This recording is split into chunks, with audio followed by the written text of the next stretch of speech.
boa tarde a todos, obrigado por estarem aí participando de mais um webinar. Acho que é uma enxurrada de webinar por todos os lados, uns de muita qualidade, outros talvez a qualidade questionável. Outro dia eu saí de um bravo, perdi meu tempo aqui, em compensação outros muito bons aí, que em vários campos aí, tanto seja da arte, do conhecimento, o que for, eles agregam de uma forma ou de outra, né? Bom, nossa ideia aqui é tentar agregar, obviamente.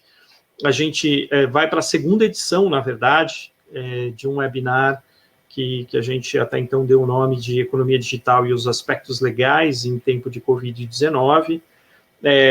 O nosso escritório, Cotes Advogados, eu tenho quase certeza que foi um daqueles que logo no início achou por bem despender horas dos seus profissionais, dos seus membros, para poder fazer algum tipo de levantamento e socorrer naquele primeiro momento as empresas que praticamente estavam em pânico, e a gente sentia muito isso, o pânico mesmo, quando conversando com os executivos, com os sócios de empresas, né, muitos dos nossos clientes, realmente um certo pânico do que eles poderiam juridicamente fazer para lidar com essa situação toda, que é uma novidade para todo mundo. Ela ainda é uma novidade, mas obviamente ali que nas primeiras semanas o impacto foi até muito maior, e aí a equipe do Dr. Ricardo Azevedo, que é a pessoa com quem eu compartilho esse webinar, se debruçou horas e horas no estudo de tudo aquilo que era possível ser utilizado dentro do contexto aí do Covid-19, né? Dr. Ricardo Azevedo fez aí uma atualização de todo o conteúdo, afinal de contas, houve desdobramento em muitas questões aí junto ao Senado Federal, principalmente, que caminhou talvez um pouquinho mais rápido com as questões. Muitas delas estão com a Câmara dos Deputados e depois carece, obviamente, de uma sanção presidencial. Então, todos os assuntos relacionados à Covid-19 certamente estão aqui mapeados e, de uma forma ou de outra, pode ajudar aí as empresas a passarem por esse momento, né? Muito embora o cobertor seja curto, a gente sabe que, num dado momento, ajudar os empresários muitas das vezes passa por abrir mão de outras coisas. Então a gente não está aqui para julgar propriamente se a decisão governamental está acertada ou não, muito mais uma postura enquanto advogados, e advogados da economia digital, ou seja, de empresas, antes de serem empresas do setor digital, elas são empresas. Então a gente está aqui para falar do ponto de vista técnico, tanto no âmbito tributário, no âmbito civil, regulatório, recuperação judicial, contratos privados, contratos públicos, relação de consumo e algumas questões também digitais que facilitam muito esse momento que a gente está vivendo, onde a sociedade toda se tornou mais digital ainda, né? Então, a gente, obviamente, que não pelo motivo em si, mas comemora, sim, o destravamento de alguns pleitos da economia digital, como a telemedicina, como a comprovação da possibilidade de documentos públicos serem feitos em cima de blockchain, como a gente teve aí até uma sugestão do Dr. Ricardo Azevedo para um dos clientes que precisava resolver uma questão que se utilizasse blockchain. No Rio de Janeiro foi também aceita a primeira procuração em cima de blockchain, como também regras e normativas que vieram aceitando documentos digitais nesse momento. Então, a gente vai percorrer por quase tudo isso, óbvio que sem um aprofundamento muito grande, porque senão a gente não teria tempo, mas certamente um overview de tudo aquilo que é relevante, pelo menos para o empresariado, a gente vai ter aqui hoje. Então, para não tomar muito mais do tempo, eu deixo a palavra aqui com o Dr. Ricardo Azevedo, que encabeça o head, né, é o head da área corporativa do escritório, com foco em digital, mas que, obviamente, grande parte das questões aqui podem ser aplicadas para qualquer empresa de qualquer setor, exceto naquilo que é o regulatório, né? Então, doutor Ricardo, a palavra é sua, bom webinar. Obrigado, boa tarde a todos, espero que sejam todos bem. Vamos começar falando um pouquinho daquele projeto de lei que está no Senado, né, que é o 1179/2020, porque eu quis colocar ele logo no início, porque essa semana a gente recebeu algumas consultas de clientes, né, e eles falaram, então já foi aprovado o que está disposto lá no projeto, né, já está valendo, e então já tinha questões lá, inclusive a gente vai entrar um pouquinho no detalhe aqui, questões inclusive envolvendo locação, então o pessoal já estava até se perguntando sobre isso, né. Então, só esclarecer como é que está o andamento desse projeto. Ele foi aprovado no Senado, tá? Na verdade, a senadora Simone Tebet foi a relatora, ela deu uma boa limpada no projeto, né, deu uma arrumada na casa, ele era muito extenso, ele continua sendo bem amplo, mas ela deu uma arrumada, foi aprovado e ele foi encaminhado à Câmara dos Deputados nessa última segunda-feira. Então, ainda falta tramitar pela Câmara dos Deputados, a gente não sabe se os deputados vão alterar alguma coisa ou não no projeto, tá? E depois, como o Márcio falou, ainda falta a sanção presidencial, tá? Mas eu quis separar algumas coisas porque foram questões que apareceram como consultas ao longo aí da semana, ou já em algumas outras questões apareceram antes, né? Primeira questão, a LGPD, né, que foi, pelo projeto, ela vai ser adiada para o dia 1º de janeiro de 2021, tá? Exceto quanto aos artigos 52 a 54, que se referem a autuações da autoridade nacional, autoridade essa que ainda nem está funcionando ainda, né, que foram adiados para 1/8/2021. Então, a primeira coisa, e aí eu já vi gente falando assim, então foi adiado mesmo para agosto, porque eu vou poder segurar isso, porque até agosto não vai ter autuação. Né? Cada um enxerga o que quer, né? Cada um o que enxerga, deseja. Exatamente.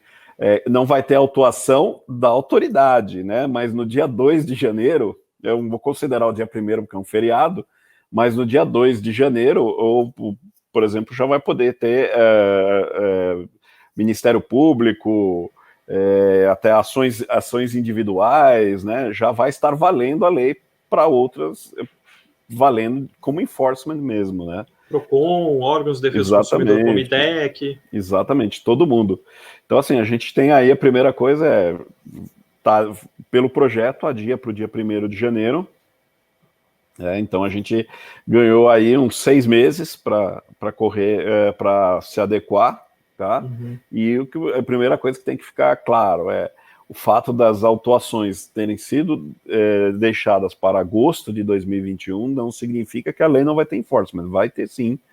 Então a gente vai ter que ficar, já tem aí ganhou-se um tempo a mais, até porque muitas empresas, a gente tem visto, parte dos recursos que estavam sendo destinados para a LGPD foram desviados para sobrevivência nesse momento, né?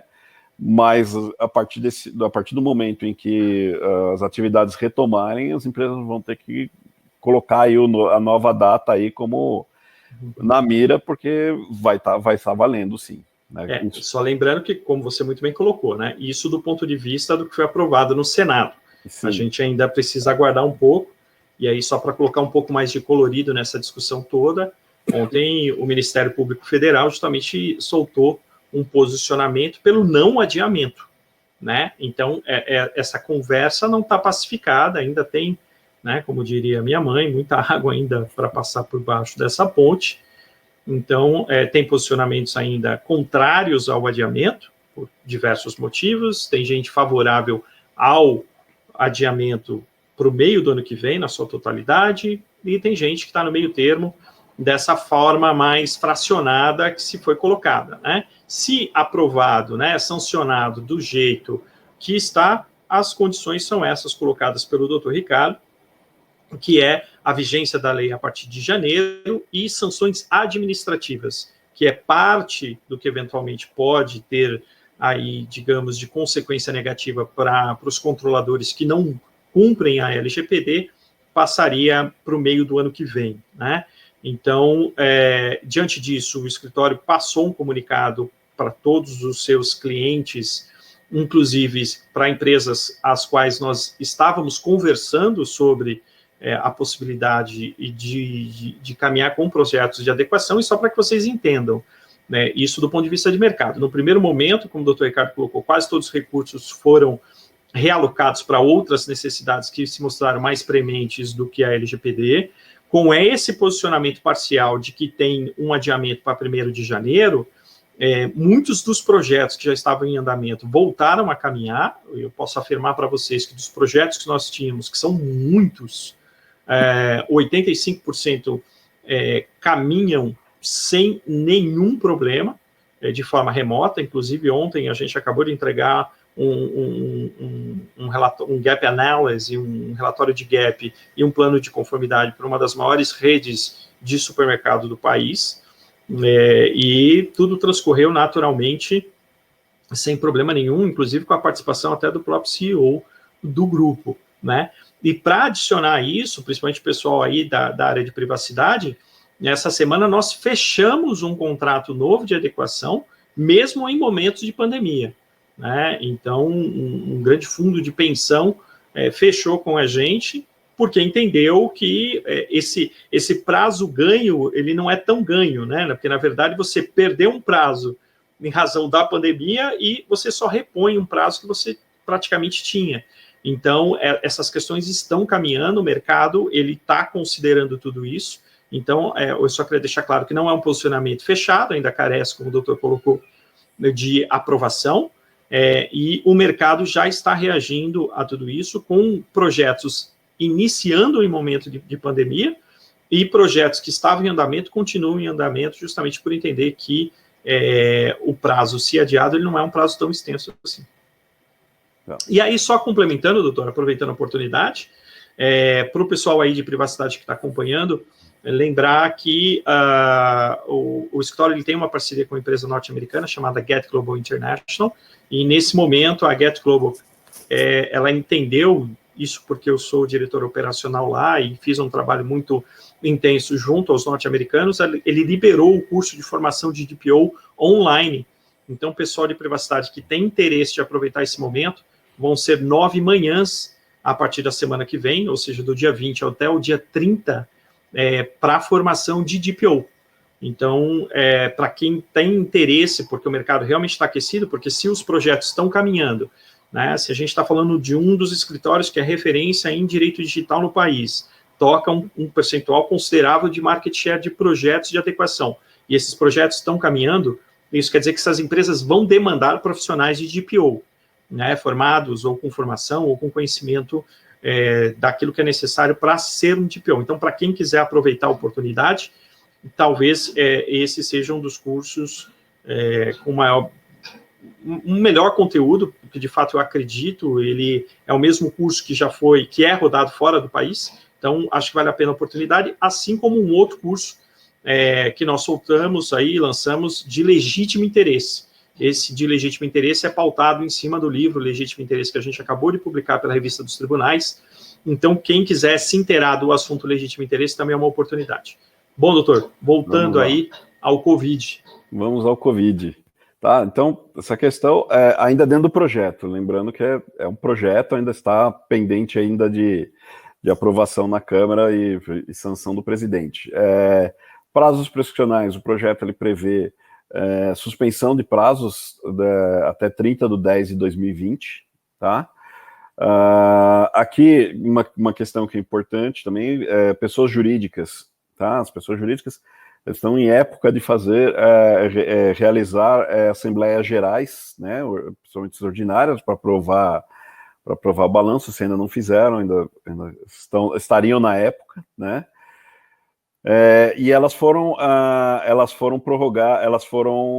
pelo projeto de lei, elas poderiam ser realizadas virtualmente, tá? Então, essa é uma possibilidade interessante. Lembrando que tem uma outra MP já que está em vigor, adiando essas assembleias que poderão ser realizadas até o final do mês de julho.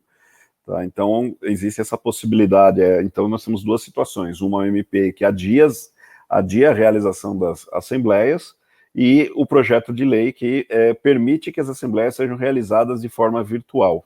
Tá? Então, Isso é uma questão importante. A gente vai ver que agora várias alterações de legislação,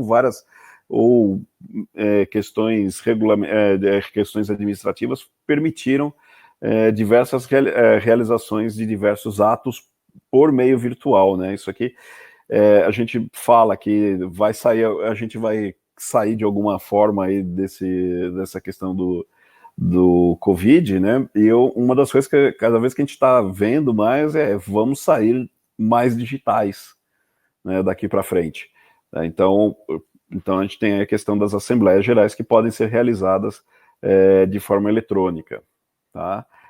Outra questão, tá? É bem interessante, foi objeto assim de algum questionamento no último webinar que a gente fez em março sobre esse assunto, e aí tem a questão no projeto, né, que é a questão do enquadramento do caso fortuito da força maior na discussão de contratos, né? Então muita gente está alegando, dadas as circunstâncias, como enquadrar, né? Então, o que o projeto de lei ele estabelece nos seus artigos 6 e 7º é exatamente definir como marco legal para a alegação do Covid como para situações de caso fortuito e força maior, o dia 20 de março de 2020, que foi quando foi publicado o Decreto Legislativo Federal número 6, que é aquele que decretou o estado de calamidade pública no país, né? Então, somente fatos de força maior, de caso fortuito, ocorridos após 20 de março é que podem ser alegados, tá?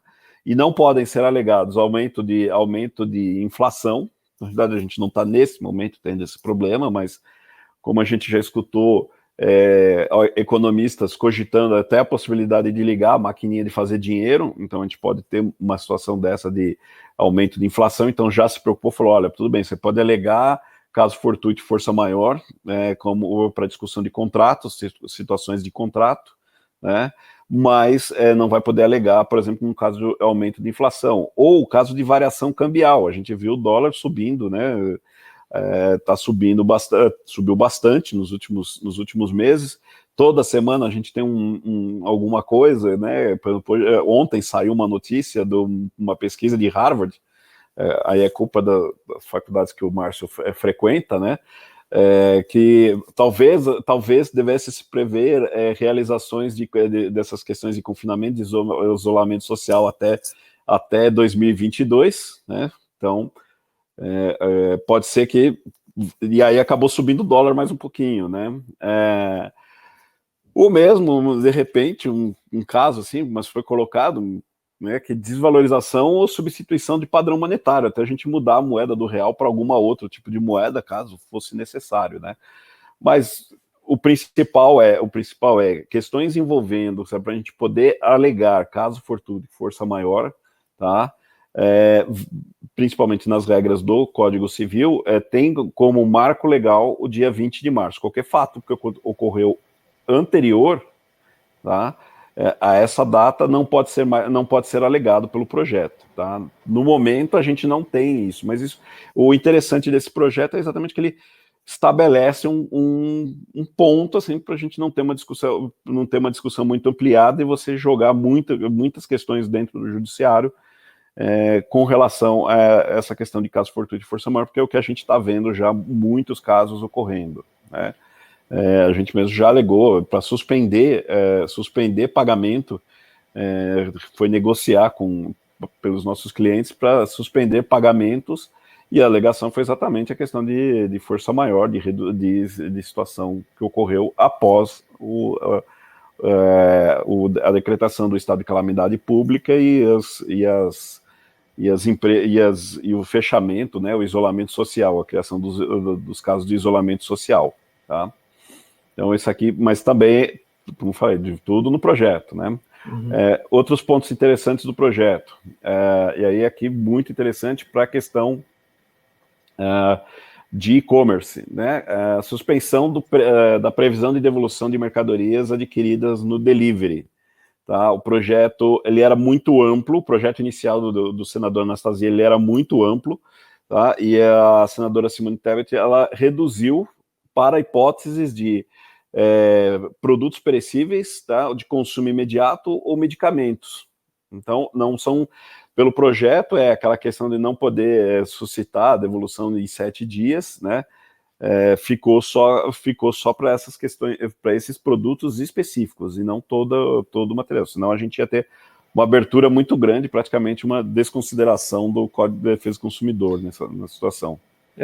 Muito embora, Ricardo, eu, por ser membro da diretoria jurídica da ABCOM, que é a Associação Brasileira de Comércio Eletrônico, eu fui perguntado sobre esse assunto, e eu particularmente acho que essa redução ela não é tão favorável para o momento, né? Porque você tem várias situações também do e-commerce que são prejudicados com essa pandemia. Vai desde uma venda de roupa, onde a pessoa compra, leva para casa, experimenta a roupa, contamina a roupa e exerce o direito de arrependimento. Então, essa ida e vinda de mercadoria, ela nesse momento, ela também não é de interesse da sociedade como um todo.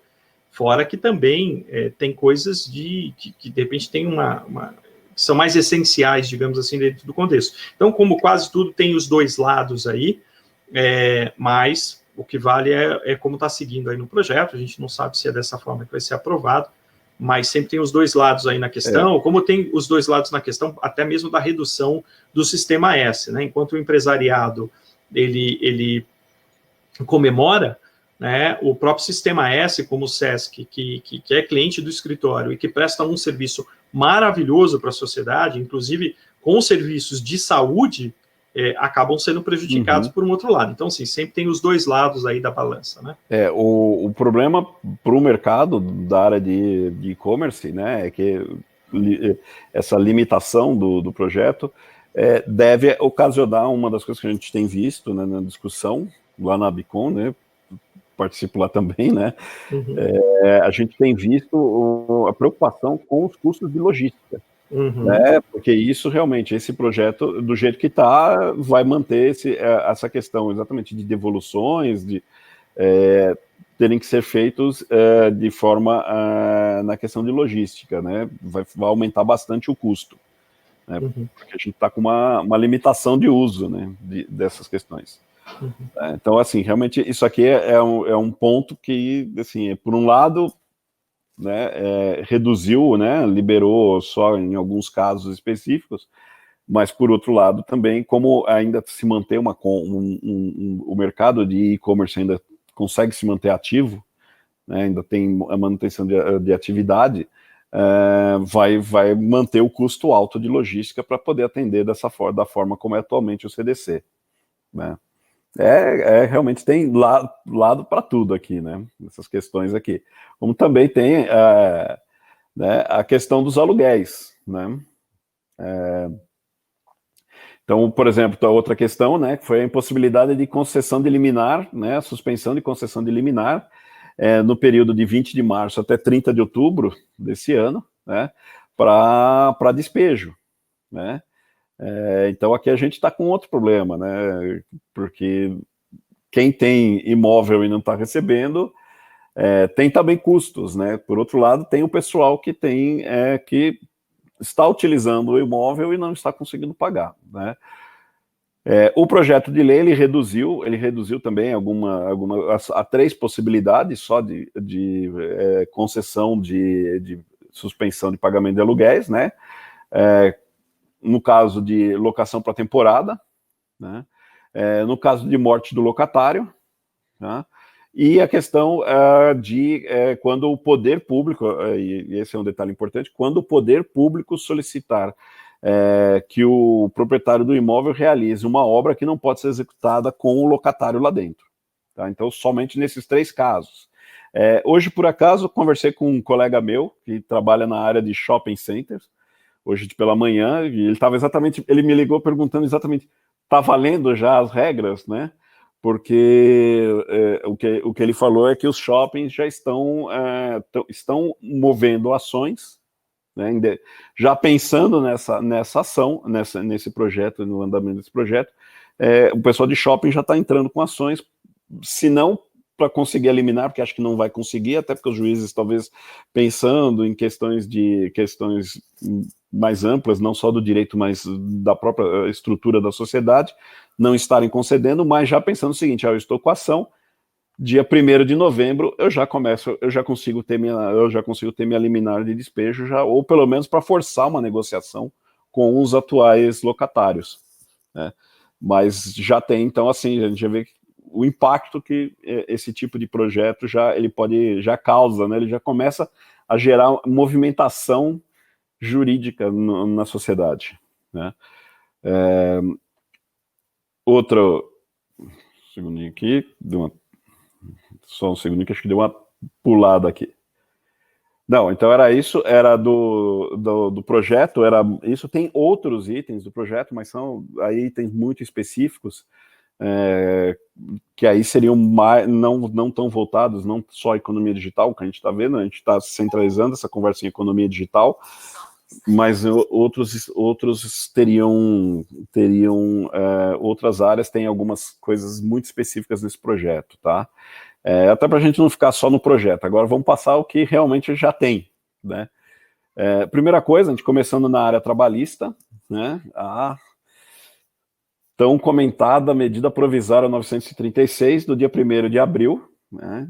Não é uma mentira, né? E ela estabeleceu ela é um projeto que estabeleceu um benefício emergencial de prevenção ao emprego e à renda, e possibilitou que as empresas suspendessem contratos de trabalho ou realizassem a redução proporcional de jornada e de redução de remuneração de salários, tá? E ele tem algumas pegadinhas, né? Então a gente tem que ficar um pouco atento com ele. Então, a primeira coisa que, comentando assim, da medida provisória 936, a gente tem a suspensão do contrato de trabalho, tá? Então, como é que ela funciona? Ela tem duas regras, tá, principais, que são para empresas até que tiveram faturamento em 2019 de 4,8 milhões de reais, ou seja, as empresas, micro e pequenas empresas que estão no Simples, tá? E empresas acima de 4,8 milhões, porque são regras diferentes. Como é que funciona no caso da suspensão?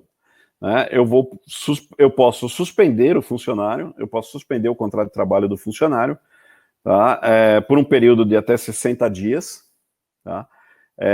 E aí, se eu estou naquela faixa da empresa de até de faturamento de 4 milhões e 800 mil reais, o governo vai arcar com 100%, com o benefício, em 100% do benefício, que ele é equivalente ao pagamento do seguro-desemprego, né? E a empresa não precisa colaborar com a chamada ajuda compensatória, tá? Qual que é a pegadinha aqui? É que você tem três faixas de salarial que eu posso entrar. Até R$ 3.135, ou seja, 3 salários mínimos, eu posso colocar meus funcionários mediante simples acordo individual, ou acima de R$ 12.202,12, também por acordo individual. O range entre esses dois valores, eu preciso de acordo com o sindicato, tá? Então, os funcionários que recebem salário, tá, e remuneração nessa faixa, então considere também salário e, por exemplo, se o funcionário for comissionado, então vai entrar a comissão junto, tá? Eu preciso do acordo, tá? Além disso, eu preciso de que sejam mantidos todos os benefícios do funcionário, tá? Exceto o vale transporte, tá? E, além disso, também o funcionário ele vai ter estabilidade pelo período em que ele estiver afastado, mais um período adicional equivalente ao período em que ele permaneceu afastado. O que a gente precisa fazer aqui, tá? Só desculpa uma coisa. E aí, assim, quando eu tenho, o que difere a empresa, o projeto, em relação às empresas que ganham mais de faturaram mais do que 4 milhões e 800 mil em 2019. É que essas empresas precisam colaborar com uma ajuda compensatória de 30% do salário do empregado. Tá? E aí, por essa razão, o benefício emergencial ele é reduzido para 70%. Tá? Aqui, então, eu vou ter que fazer um acordo com o funcionário, tá? E o que a gente tem proposto para os nossos clientes? Encaminhar uma proposta de acordo, tá? Inicialmente para o funcionário, tá? Funcionário aceitando essa proposta, comunicando que ele vai ter a suspensão em 48 horas, tá? Do contrato de trabalho dele, nessas condições, ele aceitando as condições, ele vai poder, aí assim a gente assina um acordo individual com esse funcionário, tá? Naquelas hipóteses em que eu posso ter o acordo individual. Na sequência, você deve encaminhar o acordo individual ao sindicato e fazer o registro desse acordo também num programa que o Ministério da Economia já disponibilizou, tá? Onde você vai colocar as informações sobre o acordo, né, e vai indicar a conta corrente do funcionário, onde ele vai receber o benefício emergencial pelo governo daqui 30 dias. Tá? Então, é muito importante o quê? A gente não se esquecer de encaminhar o acordo para o sindicato, né, e fazer esse registro, porque senão a empresa que vai arcar com o benefício. Tá? Daqui a pouquinho eu já comento um pouquinho que a gente tem aí a questão da liminar do ministro Lewandowski, que eu só vou falar um pouquinho antes do contrato da redução de salário e jornada, né, que também tem algumas regrinhas, né? A primeira delas é que para reduções de 25% do seguro-desemprego, 25% de redução do salário, né? Redução de 25% de jornada e 25% do salário, tá? Eu posso fazer para todos os empregados e ela pode ser por um prazo máximo de até 90 dias, né? E aí ele vai ter estabilidade também, né? E os benefícios devem ser mantidos, tá? Exceto no caso de vale transporte, nas hipóteses em que o funcionário também está em home office, né? Então em um primeiro momento, a gente colocou os funcionários em home office, no segundo momento, a gente agora pode ter a possibilidade de uma redução da jornada dele e, consequente, redução de salário, tá? Para reduções acima de 50%, tá? Ou até chegarem até 70%, tá? Somente para funcionários que recebem até 3.135 ou acima de 12.202. Então, de novo, o pessoal que está naquela faixa do meio precisa de acordo coletivo, tá? Então, nas duas hipóteses, e aí também vai ter a redução. Quem recebe a redução, quando eu tenho a redução de 25% do salário, ou de 50% ou de 70%, eu vou receber uma porcentagem o funcionário vai receber uma porcentagem do seguro-desemprego equivalente ao tamanho da redução de salário, tá? Então, se eu reduzir 25%, ele vai reduzir em 25%, tá? Então, a gente tem, de novo, a mesma situação, a regra, o que a gente tem falado, proposto para os nossos clientes. Faça uma proposta para o funcionário, formalize uma proposta,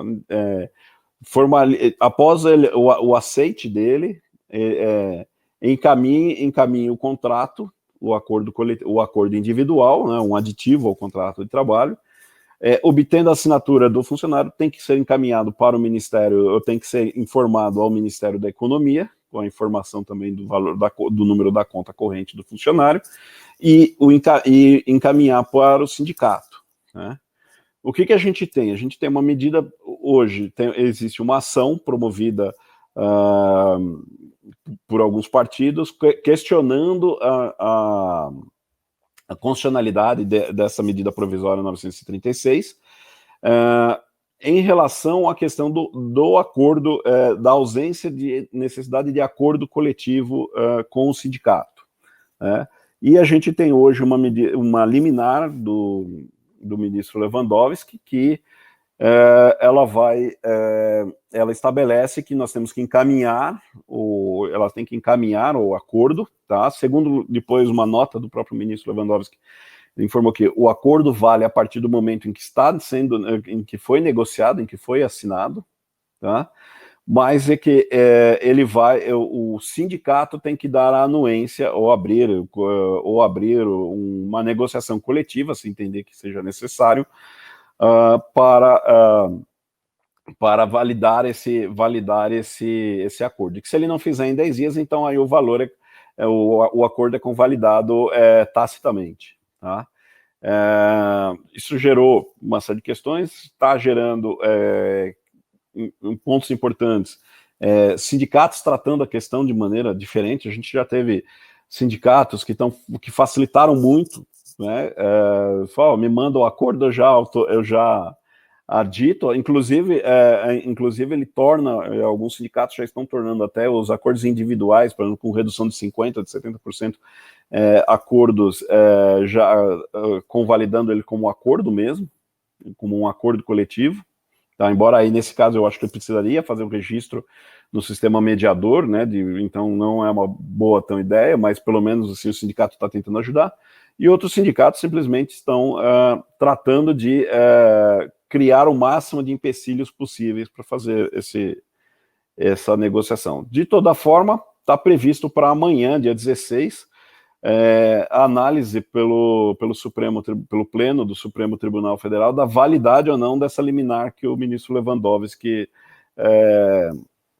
concedeu. O que eu acho muito interessante para esse julgamento, mais do que propriamente a liminar, né? A liminar, ela do meu modo de entender, ela simplesmente choveu no molhado, ela falou assim, tudo bem, o fato de eu ter que mandar para o sindicato, e o sindicato já estava previsto que tinha que ser encaminhado, e que o sindicato poderia tomar alguma medida de fiscalização. Então, então ela não traz muita novidade, é mais um auê mesmo do que estava acontecendo, mas o que vai ser mais interessante é a gente entender como o Supremo, amanhã esse julgamento, vai ser muito interessante para a gente entender como o Supremo está entendendo essas medidas de emergência, porque a Constituição Federal ela não foi feita para uma situação de emergência, né? Ela não tem muitas questões envolvendo essas situações, ela é para uma situação de, se é que a gente pode falar, mas no Brasil, mas de uma normalidade jurídica no Brasil, tá? Então isso vai ser muito interessante a gente conhecer o entendimento amanhã dos ministros quanto à validade de todas essas normas que são tomadas de forma emergencial para resolver o problema das empresas, da manutenção de emprego, tá? Então isso é muito interessante. Tá? Além disso, né, então o que eu comentei, né, tem que não esquecer da comunicação do sindicato, a comunicação tanto para o sindicato quanto para o Ministério da Economia num prazo de 10 dias, tá? Muito importante isso, não pode, a partir da assinatura do acordo, tá? Então tem que ser encaminhado o mais rápido possível, né? E a gente tem encaminhado também, uma coisa que é muito importante, a gente tem já no encaminhamento, não é simplesmente ir lá e protocolar o acordo, a gente procura ajudar já a justificativa junto ao sindicato, mostrando o que está sendo feito, o que a empresa está fazendo.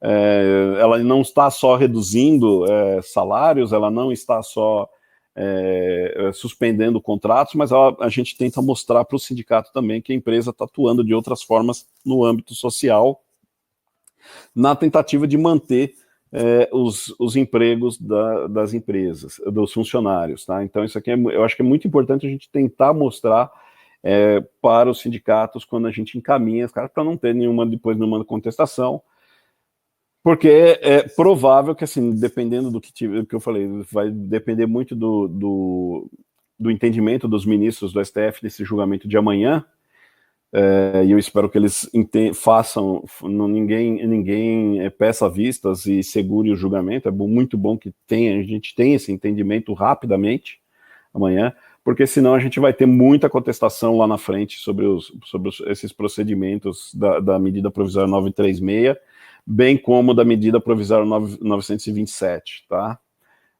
Então a gente vai ter muita coisa, tá? Lembrando que, assim, principalmente a questão de redução de salário e redução de a redução de salário e de jornada, tá? Ela não impede a utilização dos mecanismos que estão na medida provisória 927, tá? Aquela de 22 de março, tá? Que a gente tem a questão do teleatendimento e do home office, né?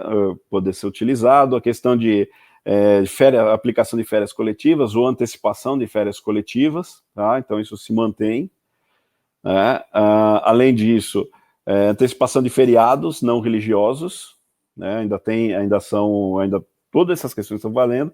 A questão de flexibilização de banco de horas, né? E a questão do diferimento do FGTS estão todos valendo, né? Na questão da medida provisória 927. Então, o que é importante é sempre casar as duas medidas provisórias, né? Utilizar elas em conjunto, tá? Para a gente conseguir o melhor resultado possível, tá? Então, muitas vezes a gente tem, o profissional está em banco de horas, ele está em home office, então ele pode ter tido redução de jornada e redução de salários, mas a gente também pode aplicar a questão de mudança de data de feriados, questão de né, antecipação dos feriados, a gente pode utilizar também banco de horas. Então, assim, o importante é a gente casar as duas medidas provisórias. Lembrando mais uma coisa, né, que aí advogado sempre fica com o pé atrás com as coisas, né? Lembrando, são medidas provisórias, né? Como diz um outro advogado nosso aqui do escritório, sempre que vai para o Congresso tem mudança. A gente ainda não passou, essas medidas ainda não foram analisadas. Pode ter mudança pelos nossos deputados e senadores, a gente não sabe o que vai acontecer. Inclusive, né, a gente tem um outro caso, eu acabei nem pautando ele, mas vou comentar rapidamente, que a gente teve a aprovação ontem do texto da medida provisória da carteira verde e amarelo, né, que é aquela carteira, aquele programa de primeiro emprego, né, foi aprovado ontem o texto base da medida provisória, né, na Câmara. Hoje deve ser votado na Câmara os destaques. E ele tem que ir para o Senado para ser aprovado no Senado até o dia 20 de abril, ou seja, segunda-feira. Né? Quer dizer, para variar, a Câmara dos Deputados aguarda todo o prazo de 120 dias, não é uma crítica à Câmara dos Deputados, mas deveria ter pensado um pouquinho nessa questão, né? Mas eles aguardaram todo o período de 120 dias, eles vão entregar na marca do pênalti para o Senado, né, para resolver o problema até segunda-feira. Se não for aprovado até segunda-feira, ou se o Senado fizer alguma modificação, vai acabar perdendo a validade, e ele é um projeto super interessante, principalmente para a gente pensar em retomada lá na frente, né, porque ele tem alguns benefícios, primeiro emprego, uma parte que, segundo estimativas, aquele projeto, ele tem, além de outras questões que estão envolvidas lá, mas ele, por exemplo, alcança mais ou menos cerca de 25%, teria um público de 25% do mercado de trabalho para ser atingido, né, e que seria super interessante num momento de retomada, né, mas eu acabei... O fato, né, Ricardo, é que não tem receita de bolo, né, tudo depende de um planejamento, né, seja redução de carga horária, seja antecipação de feriado, seja utilização de banco de horas. Então não tem um Ctrl+C, Ctrl+V, né, pelo menos naquilo que a gente está fazendo junto aos nossos clientes, é entender o momento, né, entender o que tem de banco de horas, entender qual carga horária, entender a parte operacional, entender as questões de feriado, o quanto que isso impacta ou não, né, um dos nossos clientes que é um grande e-commerce, tudo isso foi fatiado, né, depende de que área a gente está falando, para que tudo isso faça sentido. Então, é importante ter em mente que precisa de um planejamento nas tomadas de decisões aí no caso. Não, e a gente teve clientes, né, que a gente está ajudando nessa fase, é um tal de fazer planilha de cálculo do salário, mostrar quanto que o funcionário vai receber de benefício, porque você tem que fazer toda uma venda para o funcionário, né, porque pode ser que tenha funcionário que chega e fala assim, não quero, não aceito, e aí qual que vai ser a alternativa? Talvez a alternativa seja demissão, né, então... não é só simplesmente falar, cara, vai fazer, a gente tem que vender, né, lembrando que o projeto, a medida, a 936, ela fala em acordo individual, né, por isso que eu falei, envia a proposta, acaba tendo que negociar, em vários casos você acaba tendo que negociar, falar para o funcionário, falar assim, cara, olha, você não vai ter só a redução, mas você vai ter o benefício. A gente chegou a ver em alguns casos, assim, foi um caso, mas um caso de um funcionário, mas que no líquido ele ia ganhar, ele sendo afastado, ele ia ganhar mais do que ele ganhava como trabalhando no líquido, né, no valor líquido de remuneração, já descontado todo de parte de INSS, todas essas questões. Então, tem que vender, você acaba tendo que fazer venda para o teu público interno, que é os teus funcionários. Né? Não tem muito como escapar disso. Tá? Um detalhe importante, em relação à medida provisória, que tem a ver agora com a próxima questão, em relação à medida provisória 936, então, se eu entrar com um acordo, a estabilidade do funcionário é só ao funcionário que aderiu àquele acordo, que assinou o acordo que foi enviado para o Ministério da Economia e foi enviado para o sindicato, tá? É só aquele funcionário tem estabilidade, tá? Pelo período em que ele faz, em que ele tiver com o contrato suspenso ou com o período de redução. Por que eu estou falando isso? Porque a gente tem outra medida provisória, que é a 944, do dia 3 de abril, tá? Que ela cria o Programa Emergencial de Suporte a Empregos. Tá? Aqui já é dinheiro na conta. Né? A gente está falando de dinheiro na conta, que é um empréstimo que patrocinado pelo BNDES, tá? Para empresas que em 2019 faturaram entre 360 mil reais por ano ou até 10 milhões de reais. Quem que a gente está falando aqui? Não estamos falando de microempresas, né? Nós estamos falando de pequenas e médias empresas, tá? EPPs para cima, tá? Então, o que ele vai fazer? O que ele concede é um empréstimo, tá? O BNDES concede um empréstimo, tá? O BNDES assume 85% do valor, o banco que faz o financiamento, né? Então, você tem que ir a uma agência bancária, na sua agência bancária, ele vai arcar com 15% do faturamento do empréstimo, tá? E qual que é o objetivo? É financiar por 2 meses a folha de pagamentos da empresa, tá? Em um valor equivalente ao número de funcionários, né? O valor de funcionários, até 2 salários mínimos por empregado, tá? Então, esse é um financiamento. São 36 meses para pagamento, tá? Carência de 6 meses para o início do pagamento e taxa de juros de 3,75%, a taxa, se não me engano, é a taxa Selic atual, 3,75% ao ano, tá? Eu sei que está difícil, os bancos estão criando muitas dificuldades para fazer esses financiamentos, né? A gente tem clientes que conseguiram, temos clientes que não conseguiram, tá? Então, por quê? Mas como o banco ele participa do empréstimo, ele pode estipular pode criar alguma dificuldade, principalmente para empresas que já estão em dificuldades, né? Dificuldades. Qual que é o problema aqui, tá? Então, aí do ponto de vista trabalhista, do ponto de vista do advogado trabalhista, é que a empresa que aderir a este programa, aí sim ele tem que dar estabilidade a todos os seus funcionários por até 60 dias depois do pagamento, do recebimento da última parcela do acordo. Tá? Então, no caso da 936, a gente tem a estabilidade só para os funcionários que aderiram ao acordo. No caso da medida provisória 944, aí você já, quem aderir a esse empréstimo, a estabilidade aos funcionários são para todos os funcionários. Então, esse é um detalhe importante, tá? A gente sabe que está aí uma discussão sobre essa questão, aí só para adiantar, porque da outra vez também a gente conversou e alguns dos participantes já perguntaram onde que eu consigo esse empréstimo, né? É na agência, tá? A gente sabe que o BNDES e o governo federal eles estão trabalhando agora para fazer uma alteração nessa medida provisória para que alguns recebíveis, principalmente em formato de cartão de crédito, sejam utilizados como garantia para facilitar a concessão desse empréstimo, tá? Então, se algum dos participantes tiver a necessidade aí de algum tipo de contato, pode procurar diretamente o escritório, tá? A gente pode indicar alguns canais que alguns clientes conseguiram aí. Exatamente.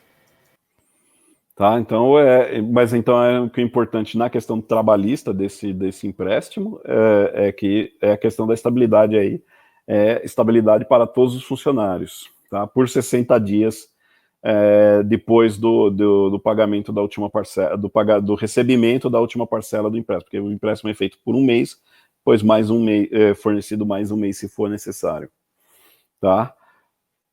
Aí depois disso a gente já entra na parte de tributário, né? A parte que, assim, que eu falo assim, eu adoro o tributário, mas o trabalhista é que está colado comigo, né? Mas tudo bem, vamos lá. Do tributário, o que a gente teve? A gente teve algumas modificações da última apresentação para a nossa atual apresentação, né? A gente teve, então, no final de março, quando a gente comentou, a gente tinha tido a prorrogação por 6 meses dos tributos federais, tá? Da parte dos tributos federais do Simples Nacional. Então, eles foram adiados, eles ficaram suspensos aí durante esse período de 6 meses, mas havia a questão de que ICMS e ISS eles não tinham entrado nessa suspensão. Então, aí o que se resolveu? Acabou, o comitê gestor conseguiu negociar, o comitê gestor do Simples Nacional conseguiu negociar essa questão com os estados e os municípios, e o ICMS e o ISS, eles foram, pelo menos aqui em São Paulo, tá? Eles foram prorrogados. Então, por exemplo, quem eu tenho que pagar agora, dia 20 de abril, segunda-feira, que teria uma parcela do Simples para pagar, eles foram prorrogados vai vencer só no dia 20 de julho, e assim por diante, acabou ganhando aí 3 meses para fazer o pagamento. Então a gente tem a situação que agora a guia do Simples, que ela era única, né, ela passou a ser agora 2 guias, né, uma para ICMS e ISS e outra para os tributos federais, tá? Então a gente vai ter essa situação. Em relação ao Simples, INSS do empregador, tá? Continua com a data normal. Então, agora, dia 20, tem o vencimento de uma guia, tá? Para o Simples Nacional, continua, o INSS empregador continua tendo que ser recolhido normalmente, tá? Então, não teve nenhuma alteração nesse sentido. Para questões de entregas de obrigações acessórias e alguns outros estados, tá? Aí depois tem estados que tiveram alterações, como Goiás, como Sergipe, tiveram vários estados, tá? E aí o que eu sugiro é que aqui a gente está falando mais de São Paulo, né? Mas se alguém tiver alguma dúvida sobre o seu estado, né, ou sobre sua cidade, pode entrar em contato com a gente, aí a gente dá uma ajuda na consulta dessa área para verificar se houve alguma alteração ou não, tá? Porque aquela questão, né, Brasil, a gente tem 27 legislações de ICMS e umas 5.580, se não me engano, legislações de ISS, então cada uma tem seu impacto, tá? Então, em relação ao Simples, a gente teve essas novidades, tá? Que foi o adiamento da parte do ICMS e do ISS por até 3 meses. Tá?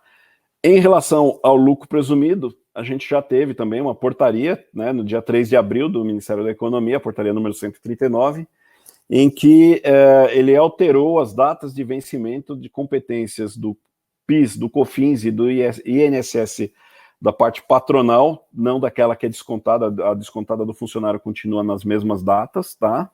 Até porque o imposto é do funcionário, o tributo é do funcionário, não é da empresa, tá?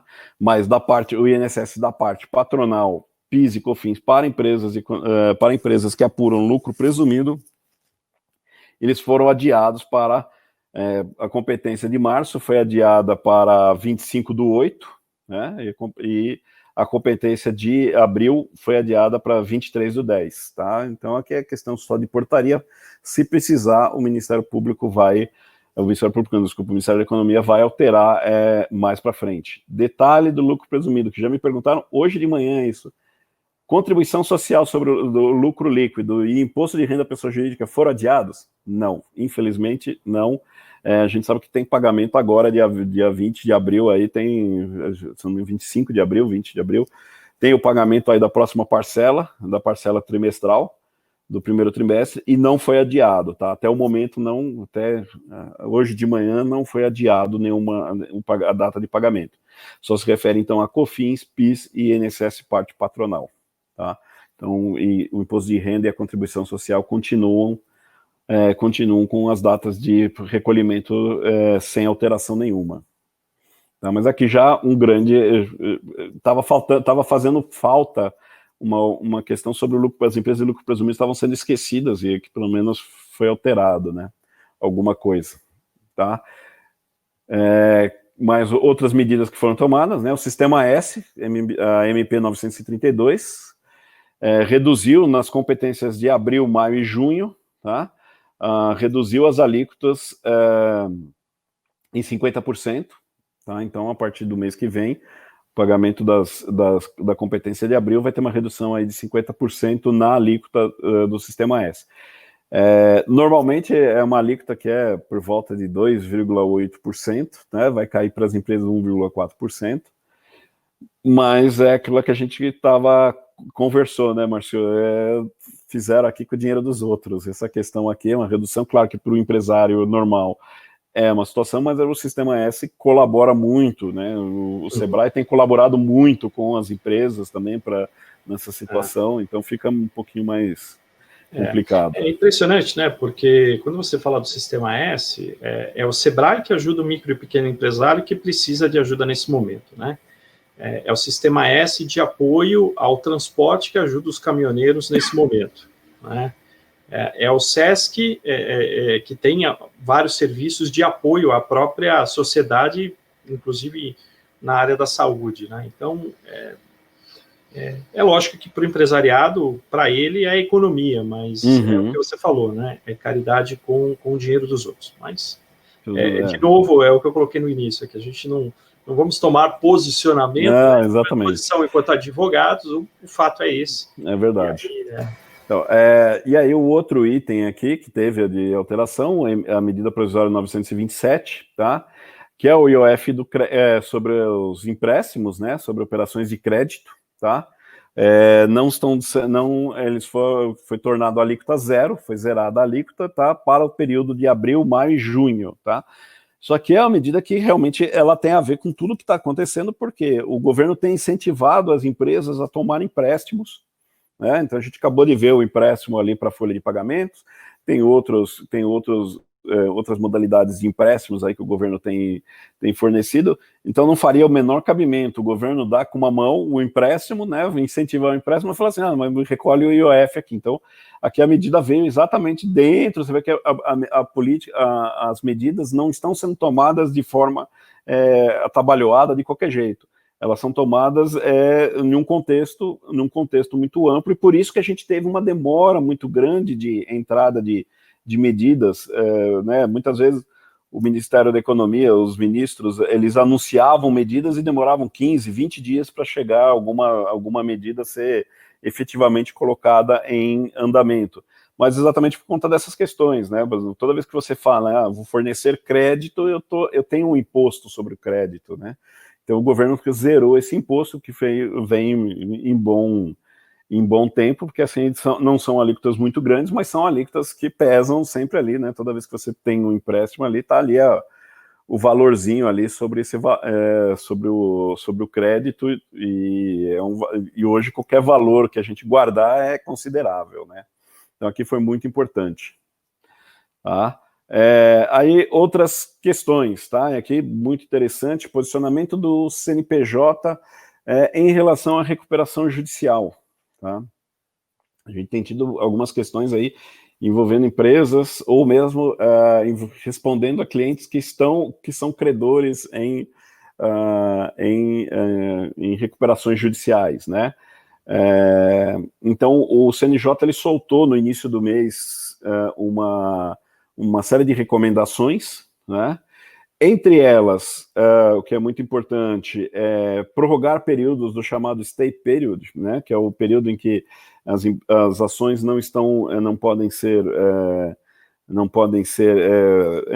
terem movimento em relação aos créditos de recuperação judicial. Então, aquele período, em alguns casos, a gente já teve decisões adiando por mais 30 dias, quando o período do stay period está caindo agora, nesse momento, ele já está adiando, né?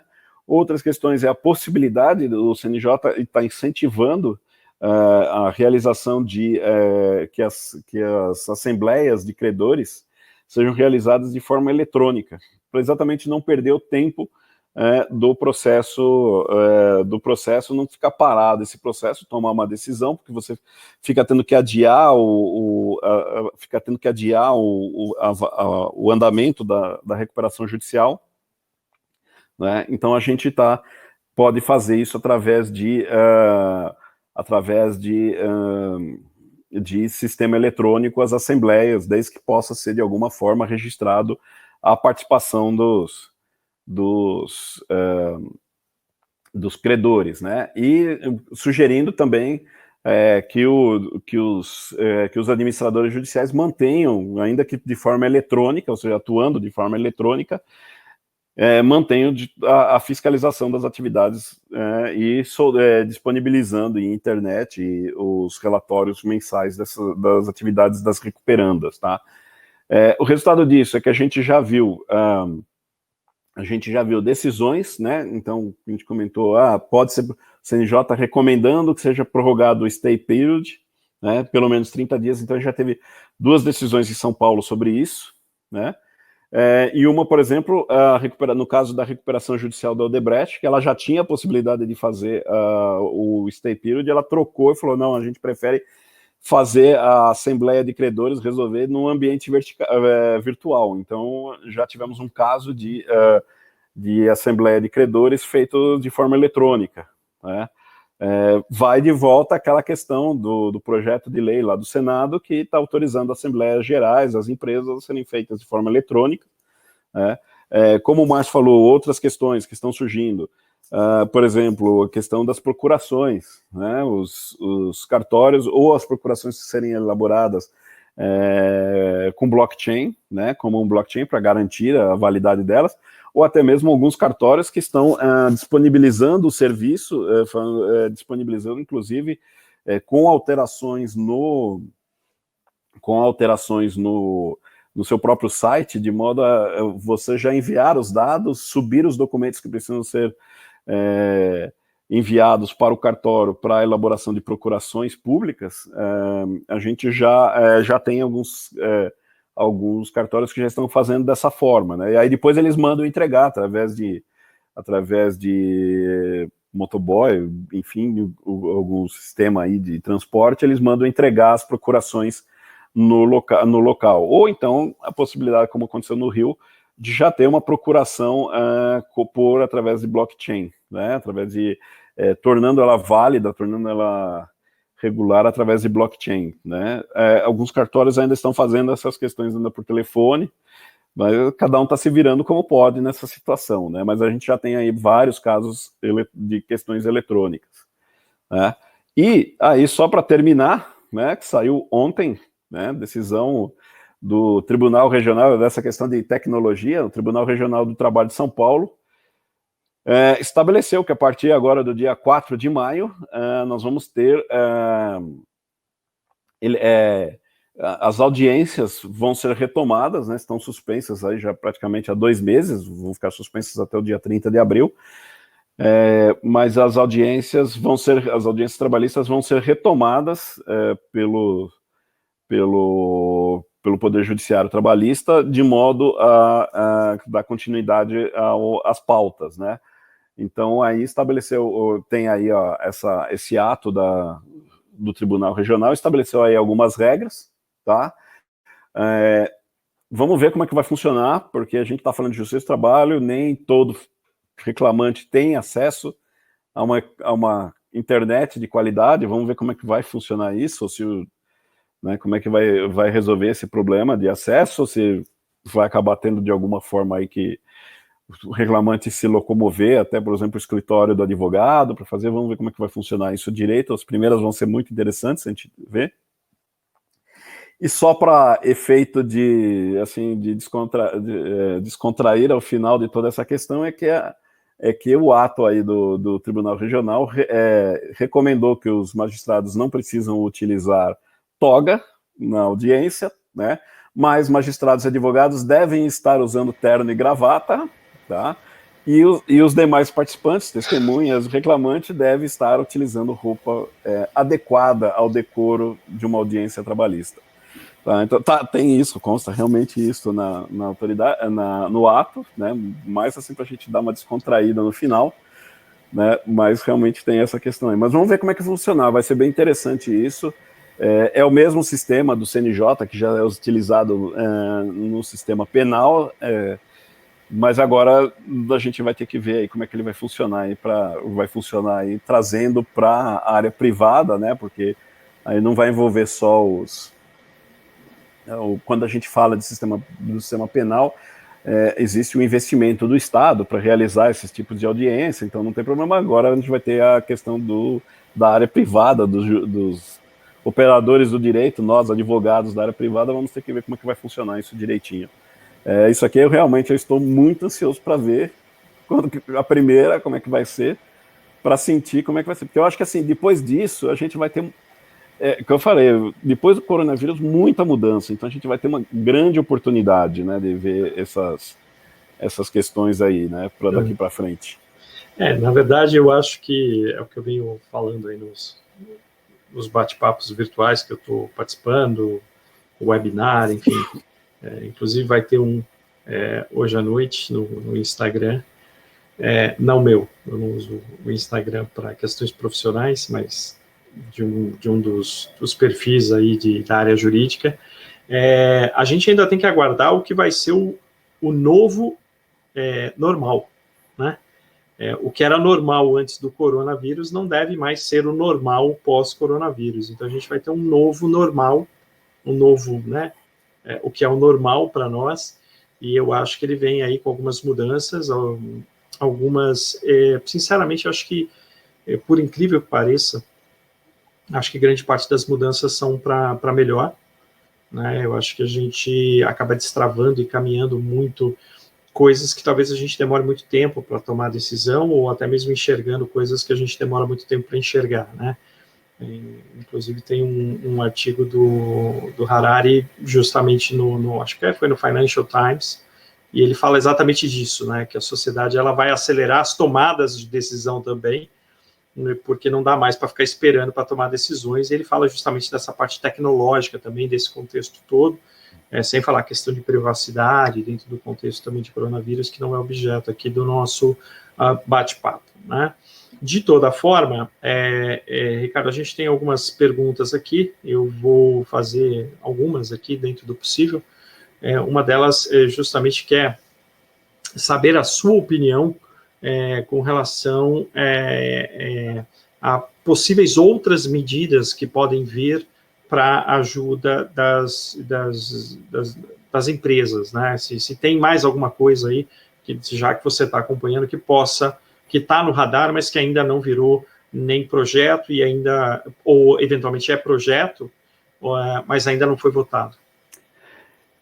A gente deve ter aí, eu imagino que deva sair alguma coisa, não sei se vai dar tempo para essa semana, mas talvez, porque basicamente é uma questão de portaria, a questão do adiamento do pagamento do imposto de renda à pessoa jurídica e da contribuição social sobre o lucro líquido,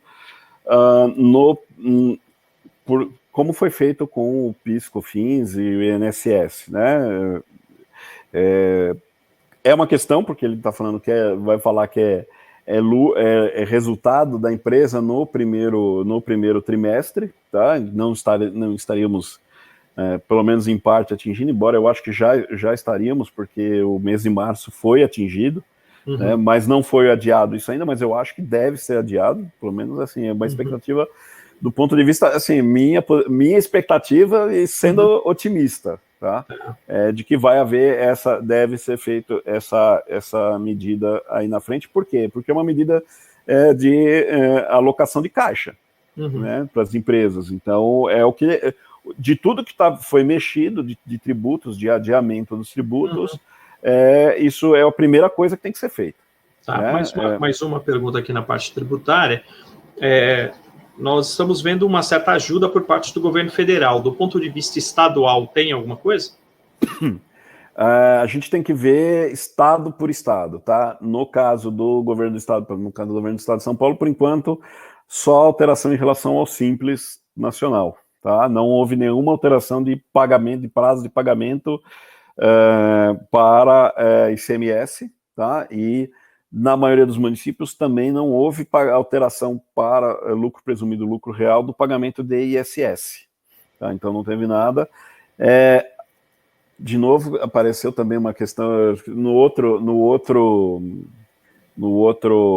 webinar, né? Perguntaram bastante, por exemplo, também. E pagamento de pedágio, né? Continua tendo que pagar pedágio, tá? Que seria também interessante que tivesse alguma coisa, porque você tem a questão de logística, de transporte, né? Hoje a gente está já está sentindo uma série de problemas na questão de transporte, então talvez fosse interessante que também tivesse. É tributo também, né? Né? Então, eu falo de não fazer juízo de valor, mas às vezes é meio complicado, né? É meio complicado, mas porque eu não estou vendo ajuda por parte dos estados, entendeu? Eu não. estou vendo ajuda por parte dos meses. A gente sabe que grande parte está quebrada, mas, enfim, de certa forma, pelo menos o governo federal, nesse aspecto, está tentando ajudar, né? E tem muito governador que está falando, mas do ponto de vista prático, é óbvio, tem a questão da saúde, mas do ponto de vista de ajudar aquilo que é o cerne aqui do nosso bate-papo, que são as empresas, o empresariado nesse sentido, porque a gente está falando de economia digital, eu acho que eu ainda aguardo um pouquinho mais aí. Há uma expectativa de passar a ter a chance de ter uma ajuda dos estados, porque essa semana foi aprovada aquela ajuda, não vou entrar no mérito, né, de não tentar evitar o lado político da coisa, mas foi aprovada a ajuda para os estados e municípios, 80 bilhões de reais para os estados nesse momento, né? Então, pode ser que, tendo essa ajuda aos estados, pode ser que alguns se sintam mais confortáveis de começar, a partir desse momento, a mexer em alguma coisa em relação a pagamento de tributos estaduais e federais. Realmente eles estavam, a situação é muito complicada para eles, porque exatamente eles estão quebrados, a maioria deles. Sem dúvida nenhuma. Com essa ajuda... Não estão ajudando porque realmente não tem condições. Não tem como ajudar. E aí, com essa ajuda, pode ser que aí se justifiquem, falando, agora vamos ter... De novo, poliana total. Ricardo sendo poliana, otimista. De toda forma, o estado do Espírito Santo está no azul, estado de São Paulo e alguns outros estão no azul, ali no limite, mas, sinceramente, nesse momento, a gente sabe que até o governo federal não está tão no azul assim. Então, eu acho que a gente tem que medir o que é realmente importante e disseminar um pouco o que é, como diriam os americanos, blow hot air, né, muita falação e pouca o aspecto pragmático. De toda forma, eu acho que a grande parte da demanda ela fica muito em cima de aspectos práticos, que aí envolvem essas questões de documento digital, de poder fazer o online, do blockchain, né? A gente sente muita consulta como é que eu resolvo isso na prática? Mas do ponto de vista financeiro, o grande impacto e a grande solução, ela passa por questões trabalhistas, porque de fato ela representa um custo muito alto para grande parte das empresas, e do ponto de vista tributário, que é outro custo relevante, né? Então, aos participantes que quiserem algum tipo de informação complementar, de ajuda, é só procurar o Dr. Ricardo Azevedo, a equipe dele está à disposição, afiadíssimos aí com relação a todos esses assuntos e as possibilidades de tentar ajudar. Então, mais uma vez, gostaria de agradecer a participação de todo mundo.